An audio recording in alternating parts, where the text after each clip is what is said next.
And if life was but a story, synopsis short. The movie starts in a dark back alleyway where Jack, the bad guy of the movie, kills a man without worrying about the police at all. When he sits on the ground with an old homeless man, we get to know him better, and the conversation sets important details to the further storyline. We learn that he is a hitman, and he brags about his 2 more recent kills. A drug dealer coming from Canada by boat with 20 barrels of pure THC powder, and the coach of one of the boxers of the night's fight. Now, if I tell you that at a very specific time, a man dressed in a full wetsuit gets out of the manhole and gives Jack a briefcase with $2 million in it, it would seem strange, isn't it? Well, that's exactly what happens. Of course, you don't pop up a character out of nowhere without explaining the whys and hows, so we must go back in time. It happens when Jack leaves to his boss's building, and he is hit by a car as the clock strikes midnight. Time stops, and the ends of the clock spin counterclockwise, from midnight to noon. The sun at its zenith illuminates the scene. The mysterious man appears in front of the car.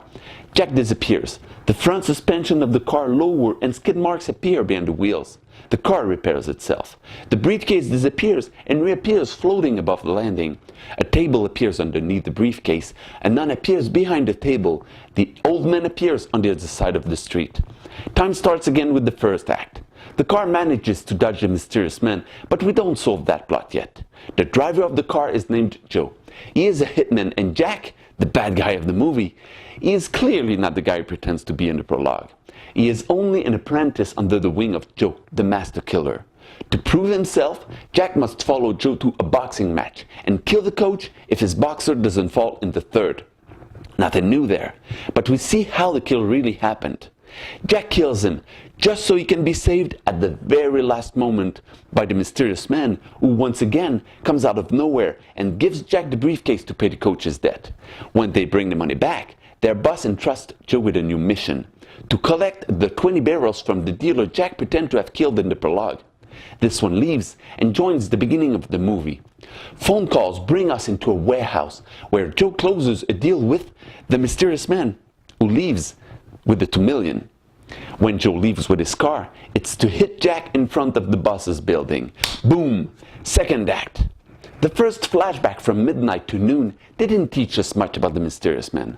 On the contrary, it leaves more questions than answers about him, so when Joe leaves with the old man and the dead body, it is time for another flashback. We learn who the mysterious man is and what brings him into Joe and Jack's story until we see him crossing the street running in front of Joe's car. Third act. Noon to midnight happens once again, only this time from the mysterious man's point of view.